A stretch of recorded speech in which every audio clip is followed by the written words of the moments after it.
इसमें स्टार्ट करेंगे। उपभोक्ता संरक्षण अधिनियम, कंज्यूमर प्रोटेक्शन एक्ट, उपभोक्ता संरक्षण अधिनियम 1986। तो सबसे पहले हम समझेंगे कि कंज्यूमर प्रोटेक्शन क्या होता है, उपभोक्ता संरक्षण का आशय क्या है। तो देखिए शब्दों से आपको समझ में आ रहा है, उपभोक्ता को संरक्षण प्रदान करना। और प्रोटेक्शन की, संरक्षण की जरूरत कब होती है, जब उसके विरुद्ध किसी प्रकार का शोषण हो रहा हो। तो उपभोक्ता संरक्षण का आशय उन सभी उपायों से है जो कि उनके साथ हो रहे विभिन्न रूपों में शोषण में सहायता प्रदान करते हो। ठीक है, तो उपभोक्ता संरक्षण का आशय उन सभी उपायों से है जो कि उनके साथ हो रहे शोषण के विरुद्ध संरक्षण प्रदान करने में सहायता प्रदान करते हो, उपभोक्ता को मदद प्रदान करते हो कि उनके साथ जो शोषण हुआ है उसके विरुद्ध वो कुछ कार्यवाही कर सके। ठीक है, तो ये हो गया हमारा आशय। अब हम देखेंगे इसकी विशेषताएं। तो उपभोक्ता संरक्षण अधिनियम की विशेषता में यह अधिनियम सभी माल व सेवाओं पर लगता है जो केंद्र सरकार के द्वारा घोषित की गई है। उन सभी माल, गुड्स और सेवाओं के उपभोक्ता पर लगता है। सेवा भी, सर्विस भी इसमें आती है, तो माल तथा सेवाओं पर लगता है। क्लियर? सभी प्रकार के गुड्स और सेवाएं जो इसमें इंक्लूड होती है, केवल वे ही गुड्स और सेवाएं इसमें नहीं लेते हैं जो कि केंद्र सरकार के द्वारा अधिसूचना जारी करके अलग रख दी गई हो। ठीक है, दूसरा इसका पॉइंट है सभी क्षेत्रों पर लागू, सभी क्षेत्रों पर लागू। इसका अर्थ है कि उपभोक्ता संरक्षण अधिनियम सरकारी, निजी और अर्ध सरकारी सभी प्रकार की संस्थाओं पर या सभी प्रकार के ग्राहक उपभोक्ता पर लागू होता है। ठीक है, तीसरा क्षतिपूर्ति का अधिकार, क्षतिपूर्ति का अधिकार। उपभोक्ता संरक्षण अधिनियम में सबसे अच्छी व्यवस्था ये की गई है कि यदि किसी उपभोक्ता के साथ किसी प्रकार का धोखा हुआ है तो उसे केस दायर करना या पेनल्टी लगाना या सजा दिलवाने का अधिकार नहीं दिया गया है। उस उपभोक्ता संरक्षण अधिनियम में क्षतिपूर्ति प्राप्त करने का अधिकार दिया गया है। ठीक है, मतलब किसी उपभोक्ता के साथ, जैसे मान लीजिए वह दूध का कोई पैकेट लेकर आया और उसमें जो है कोई कीटाणु या कीट निकल गया है, तो वो जो है यदि कंज्यूमर प्रोटेक्शन एक्ट के अंतर्गत जाता है कंज्यूमर फोरम में कंप्लेंट लेकर और अपना सैंपल लेकर, तो वहां पे जो है यदि उसके कारण उसे कोई नुकसान हुआ है और वो सिद्ध हो जाता है कि हाँ ये गलती हुई है कंपनी से और कंपनी पे केस दायर होता है, तो उसके बदले में उस कस्टमर को पैसे मिलेंगे, कंपनसेशन जो है क्षतिपूर्ति मिलेगी। ठीक है, फिर चौथा पॉइंट है उपभोक्ता संरक्षण परिषद का निर्माण। उपभोक्ताओं को प्रोटेक्ट करने के लिए केंद्र सरकार और राज्य सरकार उपभोक्ता संरक्षण परिषद का निर्माण भी करती है। केंद्र सरकार सेंट्रल लेवल पे, सेंट्रल गवर्नमेंट की जो है सेंट्रल काउंसिल बनाती है, राज्य में यदि जरूरत होती है तो राज्य स्तर पर परिषद बनाई जाती है। ठीक है, फिर है परिवाद, या हम लिखते हैं उसको वाद प्रस्तुत करने का अधिकार,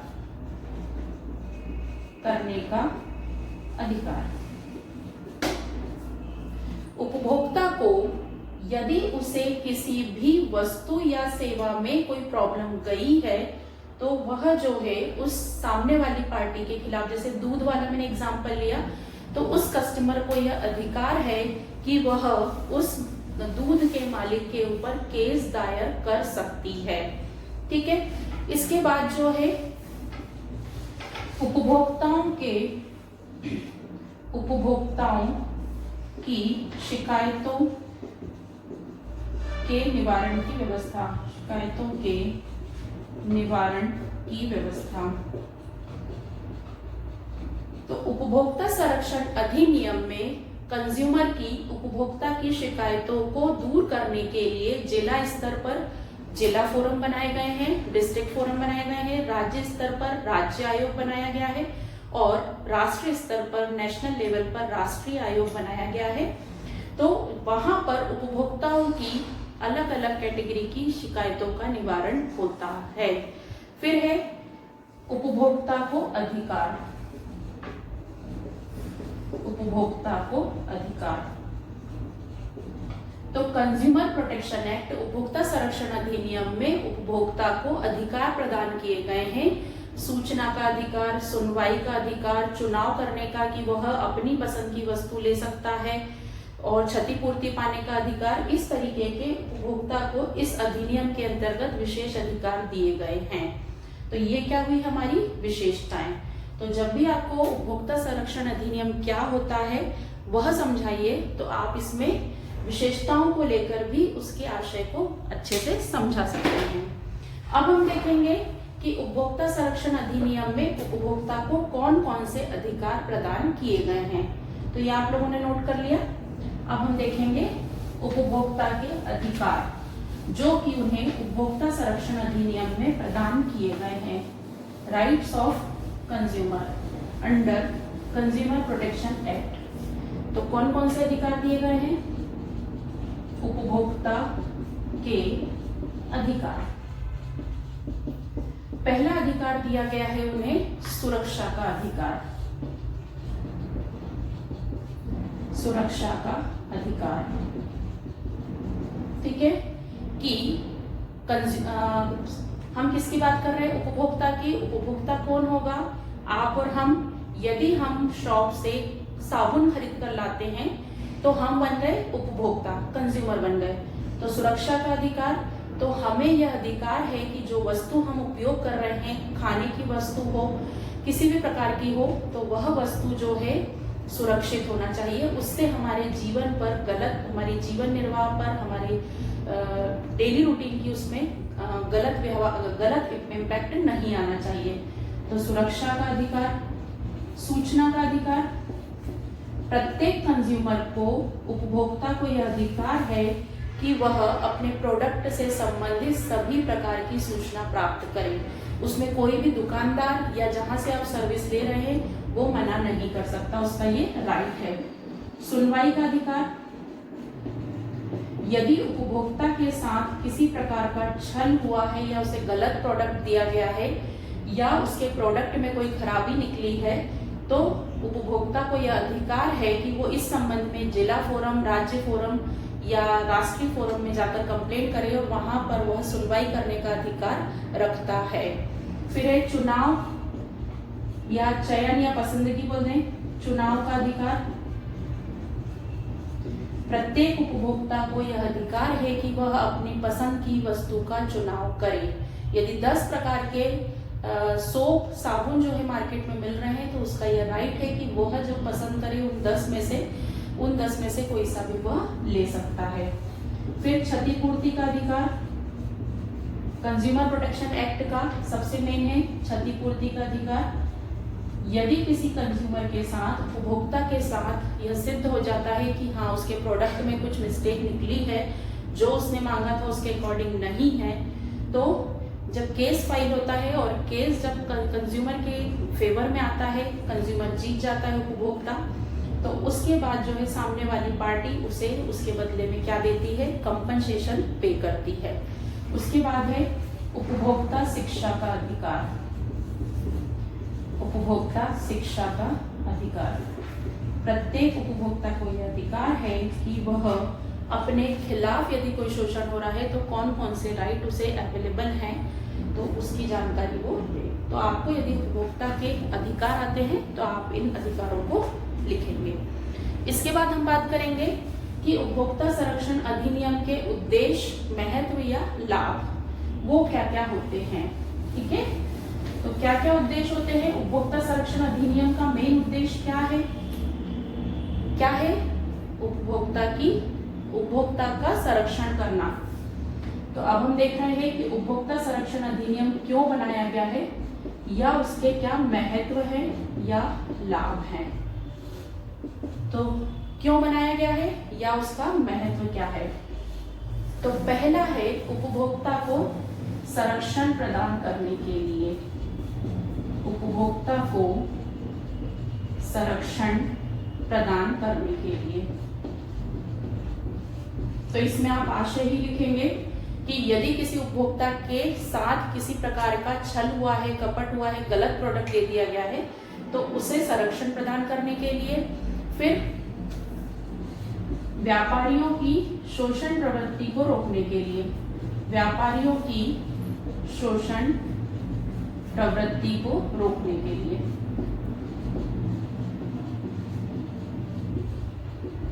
कैसे? यदि किसी बिजनेसमैन के द्वारा ज्यादा लाभ कमाने के रीजन से उसके प्रोडक्ट में कोई मिलावट की जा रही है, जैसे धनिया पाउडर में गोबर को सुखाकर उसका मिक्सिंग की जा रही है जो कि हार्मफुल है, तो इस प्रकार का कोई प्रोडक्ट जो है मिलता है कंज्यूमर को, उपभोक्ता को, और उसके खिलाफ केस दायर करता है, तो फिर जो है यहाँ पर उपभोक्ता संरक्षण अधिनियम के अधिकारी वहां चेक करने जाते हैं, और यदि वो पकड़ा जाता है तो उसके खिलाफ कार्यवाही होती है। कंज्यूमर को तो क्षतिपूर्ति मिलती ही है और उसके खिलाफ कार्यवाही होती है।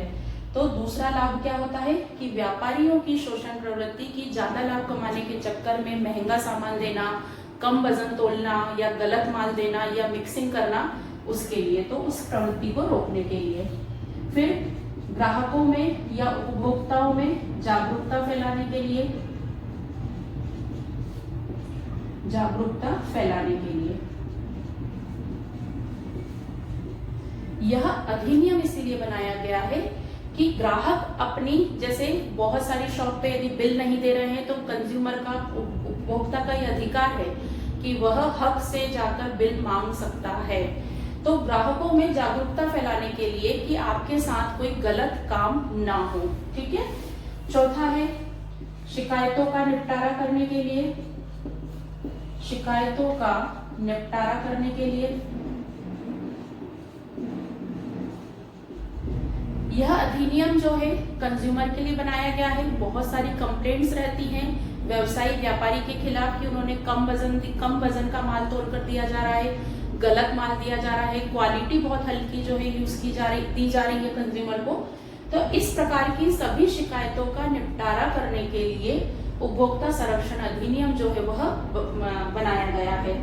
तो ये इसका लाभ है। फिर प्रदूषण को रोकने के लिए, यदि किसी कंज्यूमर के द्वारा यह कंप्लेंट की जाती है कि कोई प्रोडक्ट जो है वह वातावरण को प्रदूषित कर रहा है, इस अधिनियम के अंतर्गत कंप्लेंट की जाती है कि यह प्रोडक्ट जो है वातावरण को दूषित कर रहा है, तो इस एक्ट के अंतर्गत जो है उसके खिलाफ कार्यवाही की जाएगी और उस प्रोडक्ट पे रोक लगाई जाएगी। तो प्रदूषण को रोकने के लिए भी यह प्रोडक्ट अधिनियम जो है वो बहुत महत्वपूर्ण है। तो इस तरीके से आप इसके उद्देश्य, और उद्देश्य आते हैं तो लैंग्वेज थोड़ी सी चेंज करिए, महत्व आते हैं तो आप इसको इस तरीके से लिखें। तो ये है हमारे उपभोक्ता संरक्षण अधिनियम के उद्देश्य, लाभ या महत्व। अब हम बात करेंगे कुछ डेफिनेशन से, जैसे हम बार बार बात कर रहे हैं उपभोक्ता क्या होता है, निर्माता क्या होता है, तो उनकी डेफिनेशंस आपको, तो उसमें सबसे इंपॉर्टेंट जो डेफिनेशन है वो है आपकी उपभोक्ता की। कंज्यूमर की डेफिनेशन बहुत आईएमपी है। तो कंज्यूमर कौन होता है? उपभोक्ता, निर्माता, व्यापारी। ये कुछ डेफिनेशंस जो है, अनुचित व्यापार व्यवहार, अनुचित व्यापार व्यवहार, दावा, ये कुछ डेफिनेशंस जो है आपको इस एक्ट में हो सकती हैं। तो सबसे मेन है इसमें उपभोक्ता की डेफिनेशन। तो उपभोक्ता मीन्स ऐसे सभी व्यक्ति जो कि किसी माल तथा सेवा को अपने व्यक्तिगत उपयोग के लिए खरीद कर ला रहे हैं या उपयोग कर रहे हैं। ध्यान देना, यदि कोई प्रोडक्ट जो है आप अपने बिजनेस के लिए खरीद कर ला रहे हैं, अपने बिजनेस में उसको उपयोग करने वाले हैं, तो ऐसा जो है कोई भी प्रोडक्ट के लिए आप उपभोक्ता नहीं माने जाएंगे, क्योंकि इस अधिनियम में केवल उपभोक्ता ही कंप्लेंट कर सकता है। तो हमें उपभोक्ता की डेफिनेशन बहुत अच्छे से आनी चाहिए। तो उपभोक्ता कौन कहलाएगा? ऐसे सभी व्यक्ति जो किसी गुड्स को खरीद कर ला रहे हैं। जैसे मैंने साबुन खरीद कर लाई कंज्यूम करने के लिए, तो मैं कंज्यूमर कहलाऊंगी। उसमें यदि कोई प्रॉब्लम निकलती है तो मैं इस एक्ट के अंतर्गत कंप्लेंट कर सकती हूँ। तो क्या हो गया कि व्यक्तिगत उद्देश्य के लिए, या इसका हम अपोजिट देखें कि जो भी गुड्स और सर्विस हम लेकर आ रहे हैं उसका उद्देश्य क्या नहीं होना चाहिए? व्यावसायिक उद्देश्य नहीं होना चाहिए। ठीक है ना? मतलब आप जो गुड्स और सर्विस लेकर आ रहे हैं, खरीद कर लेकर आ रहे हैं, उसका यदि आप कोई बिजनेस में उपयोग करने वाले हैं तो वो जो है आपका उपभोक्ता की श्रेणी में नहीं आएगा। दूसरा ध्यान रखना है कि पर्याप्त प्रतिफल के बदले में, क्योंकि प्रतिफल चुकाएंगे तभी तो आप यह बोल पाएंगे कि हमें इसकी हानि हुई है, हमसे गलत मूल्य लिया गया है। तो पर्याप्त प्रतिफल के बदले में गुड्स जो है वो आपने लेकर आए हो, और यदि आपने किराए पर ली है सर्विस, जैसे आपने रेंट पर ली है, जैसे मान लीजिए आप होटल में स्टे करने गए, तो वहां पर जो है आपके साथ कुछ प्रॉब्लम हुई है, खाना आपको प्रॉपर नहीं मिला है, खाने में कुछ कीड़ा आ गया है, या कुछ भी इस टाइप की प्रॉब्लम हुई है, तो किराए पर यदि आपने कोई सर्विस ली है तो इस टाइप की चीजें जो है आपकी, उन सभी में आप क्या कहलाएंगे? उपभोक्ता कहलाएंगे। स्टूडेंट्स, अब हमारी नेक्स्ट डेफिनेशन है वो है निर्माता, मैन्युफैक्चरर। तो निर्माता, इसमें कौन कौन व्यक्ति आएंगे? ऐसे सभी व्यक्ति आएंगे जो किसी वस्तु का निर्माण कर रहे हैं, किसी वस्तु को, किसी प्रोडक्ट को बना रहे हैं। साथ में ऐसे सभी व्यक्ति आएंगे जो अलग अलग पार्ट्स अलग अलग जगह से खरीद रहे हैं और उन पार्ट्स को कंबाइन कर फिर प्रोडक्ट को बेच रहे हैं। जैसे कोई कार निर्माता है तो वो व्हील जो है चक्के कहीं और से खरीद रहा है, इंजन कहीं और से खरीद रहा है, और बॉडी जो है वो, कार की बॉडी जो है वो अपने फैक्ट्री में बना रहा है, और बाकी चीजें वो बाहर से परचेज कर रहा है और उसके बाद वो कार बनाकर बेच रहा है, तो वो भी निर्माता की कैटेगरी में आएगा। और ऐसा व्यक्ति भी जो है निर्माता की कैटेगरी में आएगा जो माल कहीं से खरीद कर ला रहा है और उस पर अपनी ब्रांड पैकिंग, मतलब अपना लेबल जो है वो पेस्ट करके उस माल को बेच रहा है। तो निर्माता में 3 प्रकार के हो गए। पहला क्या हो गया? जो माल को बना रहा है, माल को बना रहा है। दूसरा, जो अलग अलग पार्ट्स को मिलाकर बेच रहा है, अलग अलग पार्ट्स को कंबाइन करके बेच रहा है। और तीसरा, ब्रांड लेबल लगाकर बेच रहा है। ठीक है, तो ये हो गया निर्माता। व्यापारी मीन्स क्या होता है? बिजनेसमैन, जो गुड्स को खरीद कर इस उद्देश्य से लाता है कि वह माल को बेचेगा। तो पुनः विक्रय के उद्देश्य से जो व्यक्ति व्यापार करता है उसे व्यापारी कहते हैं। अनुचित व्यापार, अनुचित शब्द लगा है, जो उचित नहीं है। तो ऐसे सभी व्यवहार, ऐसे बिजनेस के सभी ट्रांजैक्शन अनुचित कहलाएंगे जो कि छल कपट या झूठ बोलकर, फ्रॉड बोलकर किए जाते हैं। तो ऐसे सभी ट्रांजैक्शंस, सौदे जो है वह अनुचित कहलाएंगे। दावा, क्लेम करना, तो ऐसी सभी घटनाओं के लिए जब किसी कंज्यूमर के साथ गलत प्राइस मांगी गई हो, गलत मात्रा जो है उसे दी गई हो, गलत प्रोडक्ट दिया गया हो, प्रोडक्ट खराब निकला हो, गारंटी दी गई हो और प्रोडक्ट खराब निकला हो और वह वापस करने को रेडी नहीं हो, तो जब भी किसी कस्टमर के साथ, कंज्यूमर के साथ व्यापारी के द्वारा किसी भी प्रकार का अनुचित व्यापार व्यवहार किया गया हो, उसकी बात को ध्यान से नहीं सुना गया हो, तो वह कंज्यूमर प्रोटेक्शन एक्ट के अंतर्गत क्या करेगा, दावा करेगा। तो ऐसे सभी दावे या ऐसी सभी एक्शन जो कि कंज्यूमर के द्वारा ली जाती है, जिसमें किसी व्यापारी के द्वारा अनुचित व्यापार व्यवहार किया गया हो, वह दावा कहलाता है, जिसमें कंज्यूमर के द्वारा, उपभोक्ता के द्वारा क्षतिपूर्ति की मांग की जाती है। तो ये डेफिनेशंस जो है आपको छोटी शॉर्ट आंसर में आ सकती है। नेक्स्ट हम बात करेंगे कि कंज्यूमर प्रोटेक्शन एक्ट के अंतर्गत न्यायिक सुविधा किस प्रकार की दी गई है, जिसमें हम केस फाइल कर सकते हैं। तो उपभोक्ता संरक्षण अधिनियम में 3 लेवल पे हमें सुविधा प्रदान की गई है। पहला है आपका जिला फोरम, दूसरा है आपका राज्य आयोग और तीसरा है आपका राष्ट्रीय आयोग।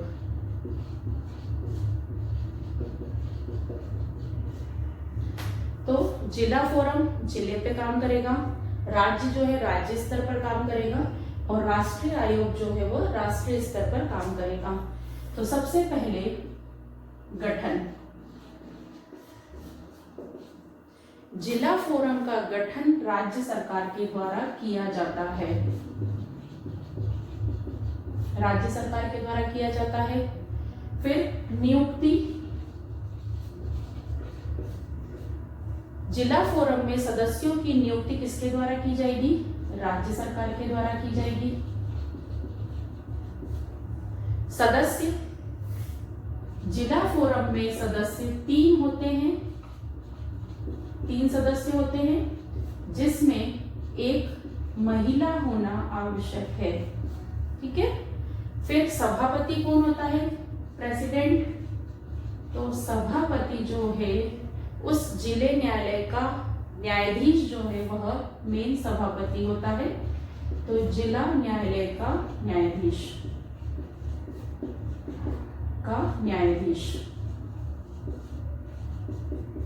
वह इसका मेन सभापति होता है।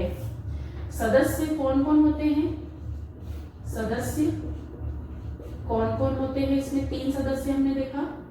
तो वो सदस्य होते हैं राज्य आयोग का सभापति, इसका सदस्य होता है पहला राज्य आयोग का सभापति,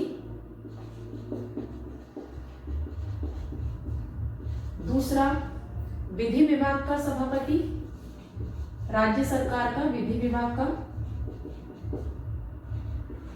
का सभापति वो सदस्य होता है।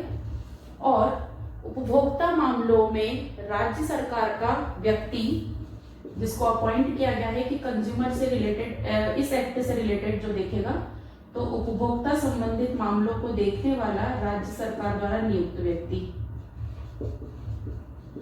ठीक है। इस तरीके से 3 सदस्य होते हैं। अब हम बात करें सदस्यों की उम्र व नियुक्ति। तो सदस्यों की उम्र जो है इसमें डिसाइड की गई है वह 65 वर्ष, 65 ईयर्स तक। और एक बार में सदस्यों की नियुक्ति 5 वर्ष के लिए की जाती है। ठीक है। फिर बात करें हम पुनर्नियुक्ति। एक व्यक्ति जो एक बार नियुक्त हो गया है वह दूसरी बार रीज्वाइन नहीं कर सकता है। जो व्यक्ति एक बार इस जिला फोरम का सदस्य बन गया है वह दूसरी बार इसमें रीज्वाइन नहीं कर सकता है, पुनर्नियुक्ति नहीं हो सकती है। ठीक है। फिर यदि किसी सदस्य को त्यागपत्र देना है तो वह कभी भी जो है इस फोरम से त्यागपत्र दे सकता है, त्यागपत्र दे सकता है। ठीक है।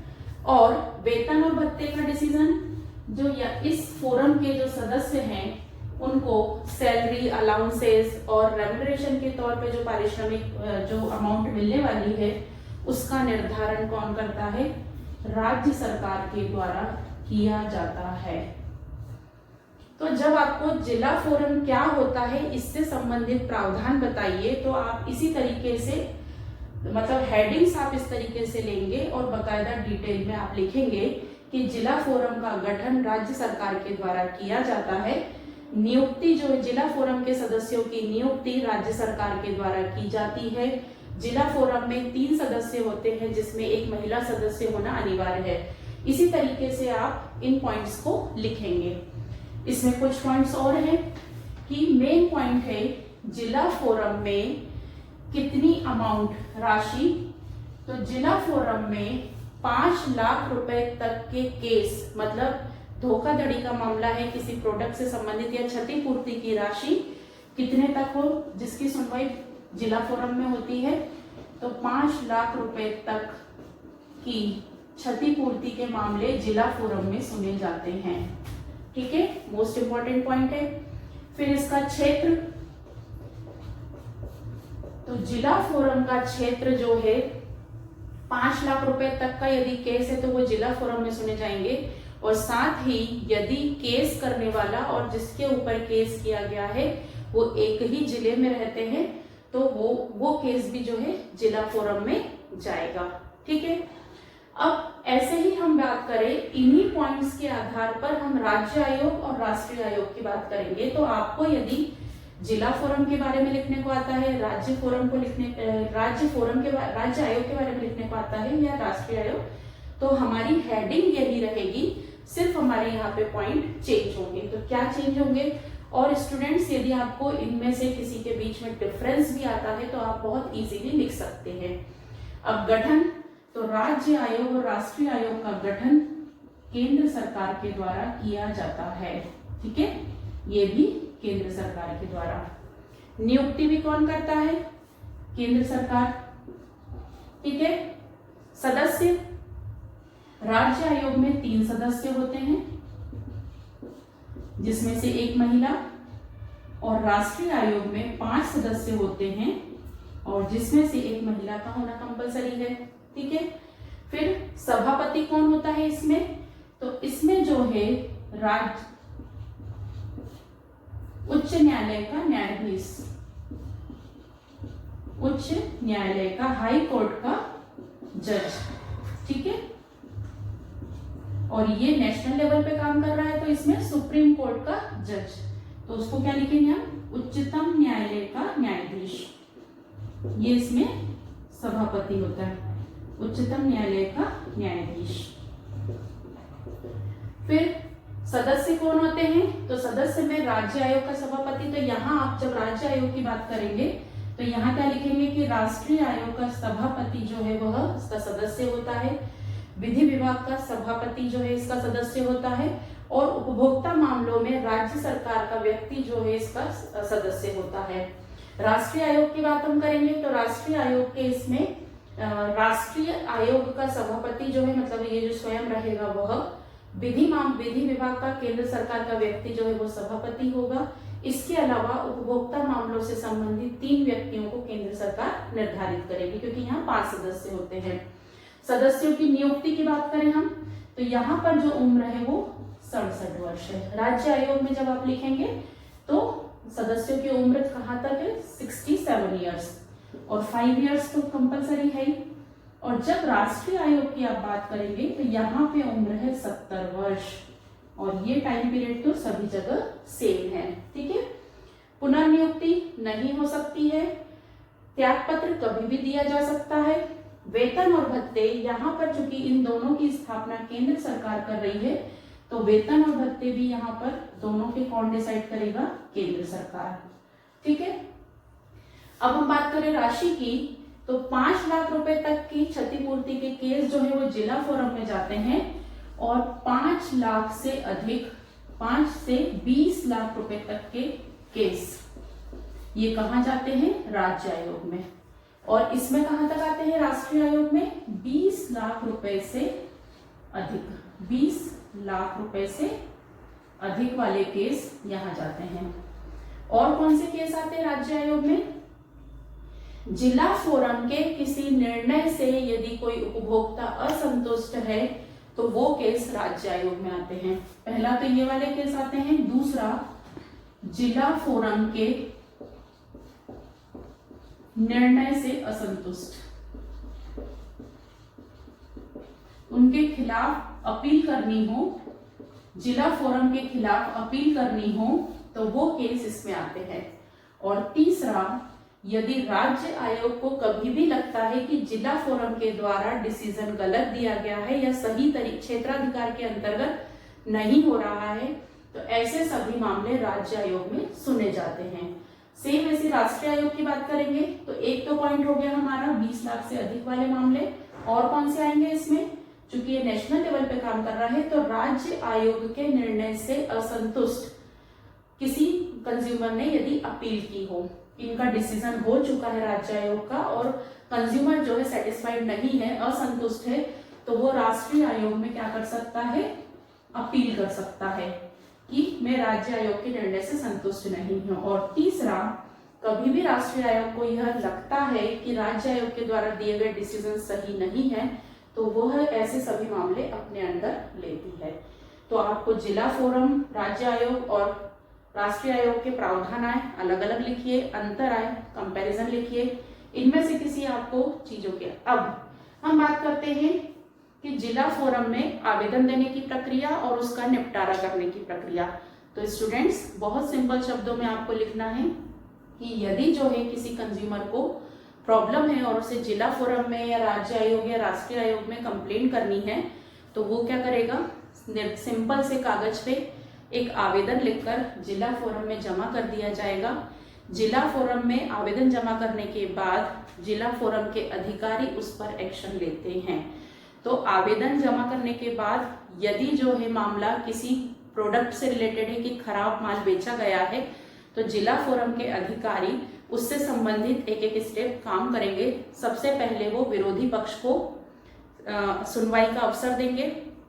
उसके बाद जो है सुनवाई करने के बाद विरोधी पक्ष खड़ा होगा आकर उसकी सुनवाई करेंगे और यदि वह संतुष्ट हो जाते हैं कि विरोधी पक्ष जो है वो सही बोल रहा है तो उस हिसाब से डिसीजन देंगे। यदि उन्हें लगता है कि विरोधी पक्ष जो है वह असंतुष्ट है, मतलब विरोधी पक्ष ने सही जवाब नहीं दिया है, तो फिर जांच का आदेश दिया जाता है। तो जांच के लिए फिर फैक्ट्री में जाकर जो प्रोडक्ट है उसकी सैंपल प्रयोगशाला में भेजी जाती है। प्रयोगशाला में जब भेजी जाती है तो उसके साथ शुल्क चुकाया जाता है। प्रयोगशाला में निर्धारित समय अवधि में टेस्टिंग कराई जाती है। उस टेस्टिंग की रिपोर्ट आती है। उस रिपोर्ट का डिसीजन जो आता है, रिपोर्ट को विरोधी पक्ष को भेजा जाता है और सामने वाले पक्ष को भी भेजा जाता है। विरोधी पक्ष उस रिपोर्ट को देखने के बाद फिर उसको सुनवाई का अवसर दिया जाता है। वो आकर अपना पक्ष प्रस्तुत करता है। पक्ष प्रस्तुत करने के बाद अधिकारियों को जैसा भी लगता है डिसीजन के मामले में, उस हिसाब से यदि संतुष्ट हो जाते हैं तो उसके फेवर में डिसीजन देते हैं, यदि असंतुष्ट होते हैं तो उसके खिलाफ डिसीजन देते हैं। तो इस प्रकार से यदि आपको किसी भी उसकी प्रक्रिया आती है तो आप 1 बाय 1 अपने उसको बनाकर लिखते हैं।